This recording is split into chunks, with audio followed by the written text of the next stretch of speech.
दोस्तों नमस्कार। हम T20 वर्ल्ड कप का एक और मुकाबला कवर करेंगे जो कि पाकिस्तान और आयरलैंड के बीच आज शाम 8 बजे से सेंटर बोवार्ड पार्क में ये मुकाबला खेला जाएगा। अब बात करेंगे हम इस मैच के पिच रिपोर्ट की बात करें दोस्तों, तो यहाँ की जो विकेट है ये बैटिंग के लिए एक ठीक ठाक कंडीशन रहती है, ठीक है ना। और विकेट के मुकाबले इस विकेट पर बल्लेबाजी के लिए अच्छी कंडीशन रहती है, चाहे फर्स्ट इनिंग हो या सेकेंड इनिंग। अगर बात करें बॉलर्स की, तो यहाँ पर बॉलर्स खासतौर पर पेसर बॉलर हो या स्पिनर हो, दोनों बॉलर जो है इंपॉर्टेंट रोल प्ले करते हैं। क्योंकि आप देखिए दोस्तों, इस ग्राउंड की आउटफील्ड काफ़ी गीली हो गई थी, इस वजह से 1-2 मैचेस लगातार यहाँ रद्द हो गए।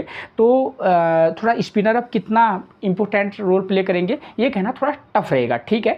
एक टिप्स जो मैं आपको हमेशा देता हूँ, अगर आपको समय पर पिच रिपोर्ट नहीं मिल पाती है तो कप्तान टॉस जीतने के बाद क्या कर रहा है, पहले बैटिंग कर रहा है या बॉलिंग कर रहा है, आप उसके डिसीजन को अपना आधार बनाकर भी टीम में प्लेयर का सिलेक्शन कर सकते हैं, ठीक है। उसके बाद बात करेंगे वेन्यू मैचेस की बात करें तो इस ग्राउंड पर अब तक टोटल 15 T20 मुकाबले खेले गए हैं, जहां बैटिंग फर्स्ट करने वाली टीम 11 बार, तो वहीं बैटिंग सेकंड करने वाली टीम 4 बार यहां अपने मुकाबले जीती है। और एवरेज स्कोर कितना रहा है 167 का।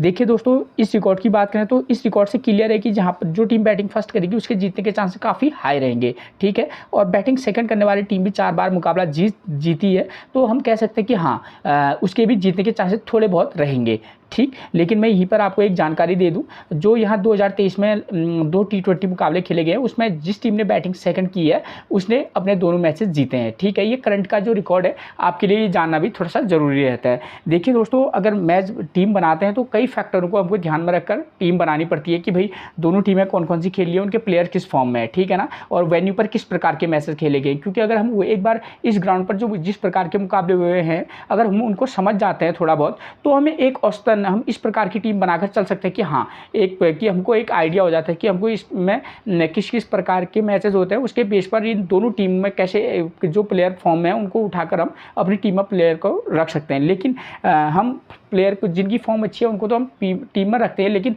अननोन प्लेयर भी होते हैं जो हमेशा क्या होते हैं, आपको एक अनजान जो प्लेयर होते हैं वो भी हमको दिखते हैं, ठीक है। तो वो कौन से प्लेयर हो सकते हैं उनके बारे में भी हम आपको आगे बताएंगे, ठीक है। उसके बाद बात करेंगे हम सीधे प्लेयर्स फॉर्म की, ठीक। प्लेयर्स फॉर्म की बात करें दोस्तों, तो जो पाकिस्तान के जो प्लेयर हैं जिनकी फॉर्म अच्छी है, ठीक ठाक है, मैंने उनको पिक करके लिया है। और आयरलैंड के तरफ से भी जिनकी फॉर्म ठीक ठाक है उनको मैंने लिया हुआ है, ठीक है।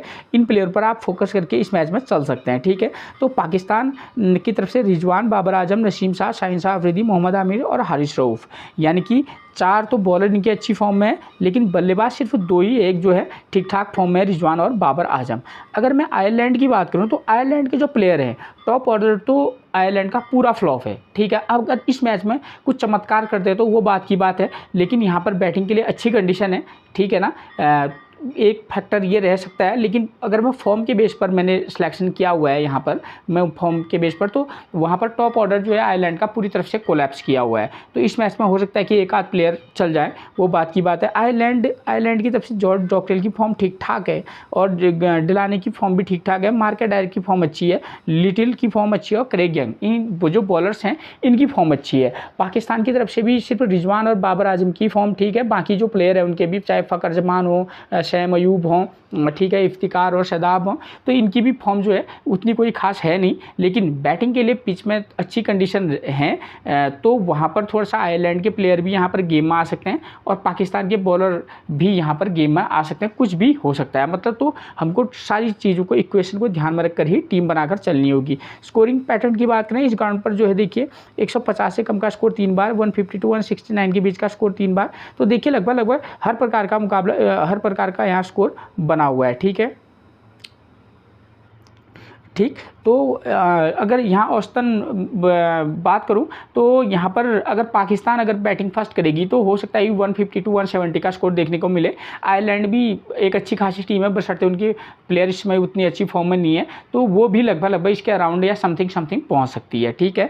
तो उसके बाद बात करेंगे हम, क्योंकि कई फैक्टर ध्यान में रखना पड़ता है, तो इसमें एक फैक्टर ये भी ध्यान में रखना पड़ता है कि अगर बैटिंग फर्स्ट करेगी और पिच कंडीशन के बेस पर, तो अगर पाकिस्तान बैटिंग करेगी तो कितना पहुँच सकती है, आयरलैंड बैटिंग करेगी तो तो कितना पहुंच सकती है।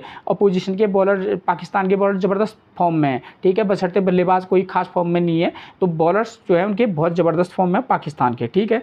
तो वेन्यू मैचेस को देखिए आप, इस ग्राउंड पर देखिए, ये है 2023 का मुकाबला है, ठीक है। इस वाले मुकाबले में देखिए इंडिया ने फर्स्ट इनिंग में बल्लेबाजी की है, 165 रन बनाए, विकेट कितने गिरे हैं, 9, ठीक। एक एक चीज़ को ध्यान में रखिएगा, अगर आपको पता है कि बैटिंग फर्स्ट करने वाली टीम जो है उसके 6 से 8 विकेट गिर रहे हैं या 9 विकेट गिर रहे हैं, तो आपको पता चलेगा कि इससे बॉलर का सिलेक्शन हमको किस प्रकार करना है, और वेस्ट इंडीज़ ने आसानी से उसको चेज कर लिया है, ठीक हो गया। तो यहाँ पर क्या हुआ है, फर्स्ट इनिंग में जब इंडिया ने बैटिंग की है, की नॉट से ये 4 नंबर का प्लेयर स्कोर कर रहा है। अगर हम इस मैच को आधार मानकर हम टीम बनाएं तो हम क्या करेंगे, जो टीम बैटिंग फर्स्ट करेगी उसके हम क्या करेंगे, क्योंकि हमको पता है पावर प्ले में 2 विकेट गिर रहे हैं, ठीक है। तो जो भी टीम, अगर आयरलैंड बैटिंग करे या पाकिस्तान बैटिंग करे, हम अगर चाहें तो, अगर पाकिस्तान बैटिंग करे तो किसी मैच में आप रिस्क लेना होगा आपको, तो वहाँ पर 2 ओपनर के साथ जा सकते हैं, वरना दोनों में से एक को पिक करना। उसके बाद आप नंबर 3 पर रिजवान आते हैं, बाबर आजम आते हैं, आप उनके साथ भी जा सकते हैं, ठीक है, ठीक। यानी कि कहने का टोटली मतलब है कि आप टॉप ऑर्डर से एक और बाकी मिडिल ऑर्डर के बल्लेबाज, चाहे 3 नंबर हो, 5 नंबर हो, इस नंबर के प्लेयरों पर आप फोकस करके चल सकते हैं। ये मेरा एक कहने का मतलब है। अगर आयरलैंड बैटिंग फर्स्ट करेगी तो किसी मैच में आप उनके दोनों टॉप ऑर्डर के बल्लेबाजों को भी ड्रॉप करके चल सकते हैं, ठीक है ना। तो उस कंडीशन में जैसी वहाँ फॉर्म चल रही है उनकी, तो वहाँ पर आप 3 नंबर, 5-6 नंबर के प्लेयर पर विशेष फोकस करके चलिएगा, ठीक है। लेकिन एक मैच में रिस्क लेकर आप टॉप ऑर्डर से भी एक प्लेयर को ले सकते हैं आयरलैंड की तरफ से। अब हमको पता है कि भाई यहाँ पेसर को 6 विकेट, स्पिनर को 3 विकेट मिल रहे हैं, यानी कि जो टीम बॉलिंग फर्स्ट कराएगी हमारे लिए उसके पेसर और स्पिनर दोनों इंपॉर्टेंट रोल प्ले करेंगे, ठीक है। तो हम इस कंडीशन में क्या करेंगे, जो भी टीम बॉलिंग फर्स्ट कराएगी हम उसके पेसर और स्पिनर दोनों का कॉम्बिनेशन बनाकर चल सकते हैं। अगर पाकिस्तान बॉलिंग करेगी तो 3 पेसर के साथ जा सकते हैं, आयरलैंड की तरफ से 2 पेसर के साथ जाया जा सकता है, प्लस आयरलैंड के एक जो ऑलराउंडर स्पिनर है उनके साथ जा सकते हैं, और जो पाकिस्तान के हैं उनकी तरफ से तो आपको इमाद वसीम हो या शदाब हो, शदाब की तो बात अलग हो रही है, ठीक है, नहीं वो कभी गेंदबाजी कराते हैं कभी नहीं, तो इस तरीके से आप टीम में प्लेयर का सिलेक्शन कर सकते हैं। उसके बाद बात करते हैं सेकेंड इनिंग में, यहाँ चेज करना आसान है, ठीक है। महज 171 रन बनाए, चेज किए हैं, 165 का चेज हुआ है, 171 का स्कोर किया है वेस्ट इंडीज़ ने, वो भी आसानी से, केवल 2 विकेट गिरे हैं। इससे थोड़ा बहुत ये समझ में आता है कि यहाँ सेकंड इनिंग में बल्लेबाज के लिए अच्छी कंडीशन रहेंगी, ठीक है, और टॉप ऑर्डर के प्लेयर पर हम विशेष फोकस करके चलेंगे। तो इस कंडीशन में अगर इस मैच आपको लगेगा कि भाई मैच इस प्रकार का हो सकता है, ऐसा जैसा तो नहीं होगा मैच, ऐसा जैसा होगा, ठीक है ना, तो थोड़ा बहुत क्या कर सकते हैं, यहाँ पर आप आयरलैंड के जो प्लेयर हैं खासतौर पर उनके बैट्समैन, उनको भी चांस देकर देख सकते हैं। रिस्क लेना चाहेंगे तो टॉप ऑर्डर से आप पॉल स्टार्लिंग या एंडी बल्ब्राइन को, इनमें से किसी एक को पिक करके चल सकते हैं। उसके बाद आप 4 नंबर पर हैरी टेक्टर या लॉरेंस टक्कर में से एक को पिक करके चल सकते हैं। मतलब ऐसा रिस्क यहाँ पर बन सकता है लेने, अगर आप लेना चाहेंगे, ठीक है। वरना जैसी पाकिस्तान के बॉलर की फॉर्म में एक टीम तो इस प्रकार की बनाइएगा, एक टीम आप टॉप ऑर्डर 1, 2, 3 में से एक को ले लेना, फिर वरना आप 4, 5 या 6 नंबर पर वहाँ जॉर्ज डॉकरेल और ग्रेट डिलानी जो आते हैं, तो उन पर आप विशेष फोकस करके चल सकते हैं, ठीक है। और सेकंड इनिंग बॉलिंग की बात करें तो पेसर को 1 विकेट, स्पिनर को भी 1 विकेट मिला है, लेकिन पाकिस्तान की जो बॉलिंग अटैक है उन पर थोड़ा सा हम ट्रस्ट करके चल सकते हैं। तो आप वहाँ पर किसी मैच में क्या कीजिएगा, 1-2 पेसर के साथ जा सकते हैं, ठीक है ना, और स्पिनर ऑलराउंडर तो आपकी टीम में होंगे ही, ठीक है। तो अलग अलग कंडीशन में अलग अलग टीम को हमको पिक करके चलना पड़ता है, ठीक है। बात आती है कैप्टनसी और वाइस कैप्टनसी की, तो यहाँ पर देखकर लगता है कि जो टीम बैटिंग सेकंड करे आप उसके प्लेयर को, टॉप ऑर्डर के बैट्समैन को वाइस कैप्टनसी भी दे सकते हैं। लेकिन एक चीज़ का विशेष ध्यान दीजिएगा, अगर आयरलैंड फर्स्ट इनिंग में क्या करेगी, बैटिंग करेगी, तो वहाँ पर आप पाकिस्तान के जो टॉप ऑर्डर के बैट्समैन होंगे उनको आप वाइस कैप्टनसी देना। क्यों? क्योंकि यहाँ पर पेसर को विकेट मिल रहे हैं और पाकिस्तान की पेस अटैक पर मेरे को कम से कम इतना भरोसा है कि वो आयरलैंड को बहुत जल्दी क्या कर देगी, जल्दी सिमट देगी, ठीक है, लगभग जैसी उनकी फॉर्म है। अगर कुछ अलग हो जाए वो बात की बात है, ठीक है। लेकिन हाँ, ये तो वहाँ पर हमारे लिए, मतलब मेरा अपना कहने का मतलब है कि मैं ये चाहूँगा कि पेसर जो पाकिस्तान का हो उसको कैप्टनसी दे दी जाए, ठीक है। ये एक मेरा अनुमान है, मैं गलत भी हो सकता हूँ, और मैं आपको भी छोड़ता हूँ कि आप जिस प्रकार से अपनी टीम को सेट करना चाहते हैं। मेरा काम है कि भाई हाँ, एक इस प्रकार से भी मतलब एक ऑप्शन हो सकता है, आप इस तरीके से भी सोच सकते हैं, ठीक है। बाकी ऐसा कुछ नहीं, आप अपने तरीके से आप चाहें तो बल्लेबाज को भी कैप्टनसी कैप्टनसी दे सकते हैं, ऐसी कोई बड़ी बात नहीं है। या एक अलग ऑप्शन हमारे पास रहेगा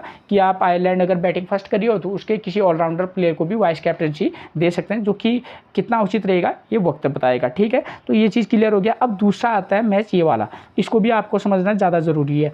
यहाँ पर देखिए ये 2022 का मुकाबला, इससे पहले जो मैंने आपको ये वाला मुकाबला समझाया ये है 2023 का मुकाबला। ठीक है, और ये है 2022 का। तो 2022 में जो यहाँ इंडिया और वेस्ट इंडीज़ के बीच मुकाबला खेला गया था, इस वाले मैच में देखिए इंडिया ने 188 का स्कोर किया है, विकेट कितने गिरे हैं 7, और वेस्ट इंडीज़ को चेज़ नहीं कर पाई। कहने का मतलब है इससे पहले वाले मैच में वेस्ट इंडीज़ ने आसानी से चेज़ कर लिया है। ठीक है, और लेकिन इस वाले मैच में आसानी से चेज़ नहीं हुआ है। ठीक है, तो देखिए यहाँ पर ऑल टीम आउट हो गया सेकेंड इनिंग में, जबकि इससे पिछले मैच में चेज़ कर लिया था। कहने का मतलब ये है कि यहाँ दोनों प्रकार के मुकाबले आपको देखने को मिल सकते हैं, जहाँ बैटिंग फर्स्ट करने वाली टीम भी जीत सकती है और बैटिंग सेकंड करने वाली टीम भी जीत सकती है।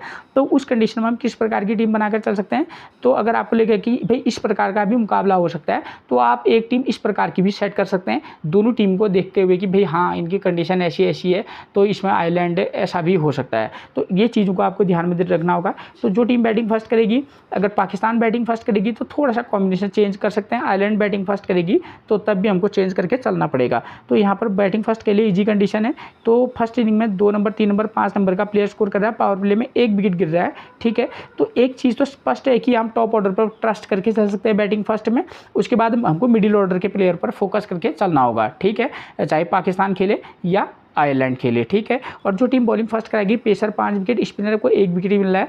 तो वंस अगेन मैं एक चीज़ और फिर कहूँगा कि आप 2 पेसर के साथ जा सकते हैं और ऑलराउंडर स्पिनर के साथ जा सकते हैं, चाहे आयरलैंड हो या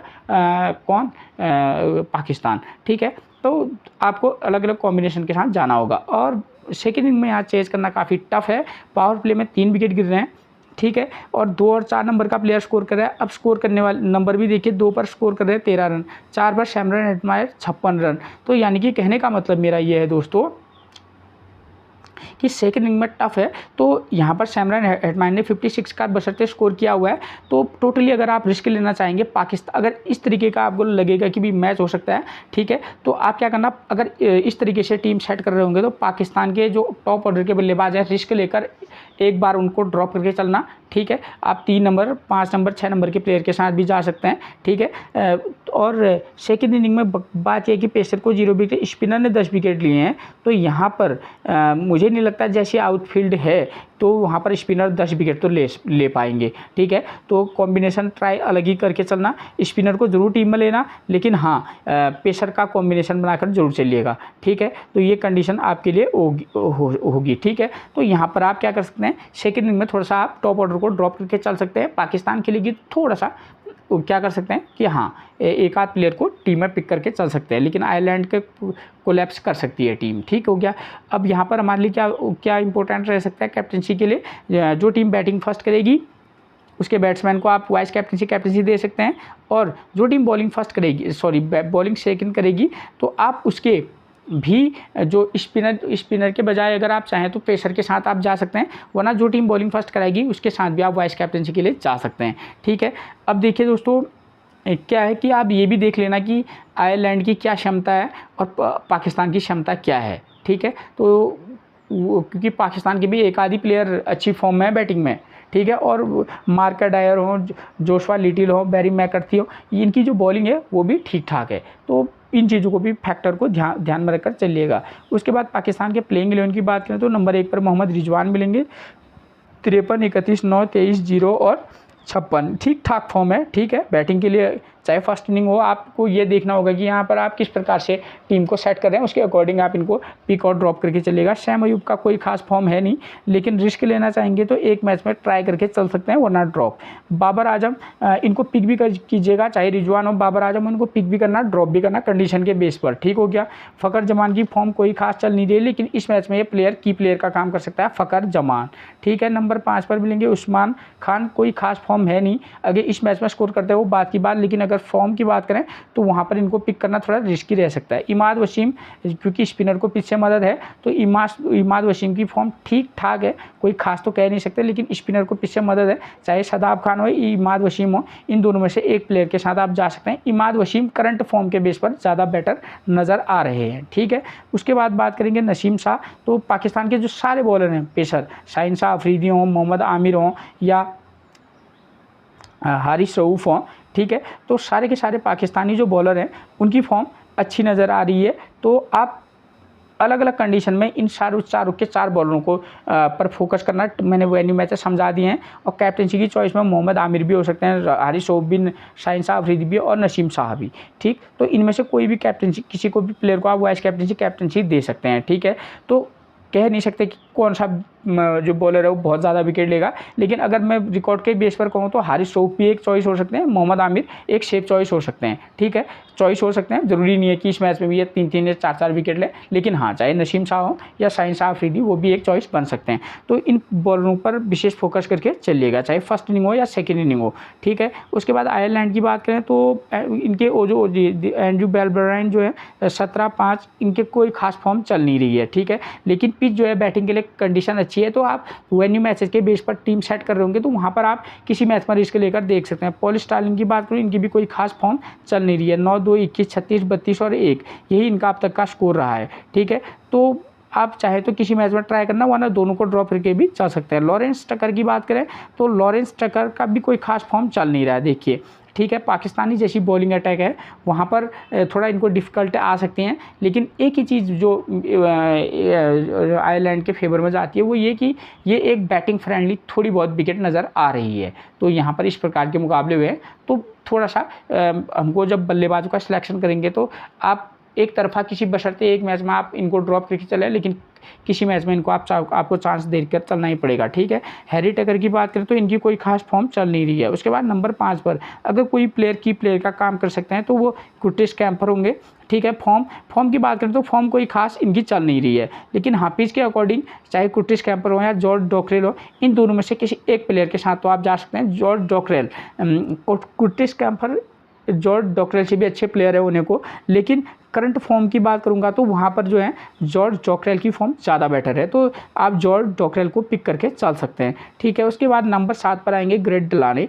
तो इनकी फॉर्म मतलब कोई खास है नहीं, लेकिन हाँ, स्पिनर को पीछे मदद है, तो वहाँ पर थोड़ा सा ये हमारे लिए एक की प्लेयर का काम कर सकते हैं। मार्क अडायर, इनकी जो करंट की फॉर्म है वो अच्छी चल रही है, तो वैसे भी पेसर बॉलर को पीछे मदद है। पाकिस्तान के जो बैट्समैन है उनका भी कोई भरोसा रहता नहीं है, तो मार्क अडायर भी हमारे लिए एक अच्छी चॉइस बन सकते हैं। बैरी मैकर्थी की बात करें तो इनकी फॉर्म भी, करंट की फॉर्म अच्छी है, ठीक है। एक आध विकेट ले रहे हैं तो किसी मैच में ट्राई करके चल सकते हैं, किसी में ड्रॉप करके। क्रेग यंग की फॉर्म भी ठीक ठाक है, तो इनके लिए भी मैं वही कहूँगा कि आप ये देख लीजिएगा कि ये किस इनिंग में बॉलिंग कर रहे हैं और किस कंडीशन के बेस पर आपने टीम सेट की हुई है, तो उसके बेस पर इनको पिक और ड्रॉप करिएगा। जोशुआ लिटिल चाहे फर्स्ट इनिंग हो या सेकेंड इनिंग हो, हमारे लिए इंपॉर्टेंट रोल प्ले करेंगे, और जोशुआ लिटिल ही वाइस कैप्टनसी की भी एक चॉइस बन सकते हैं, ठीक है। तो ये चीज़ें आपको मैंने मैच से रिलेटेड क्लियर करवा दी हैं।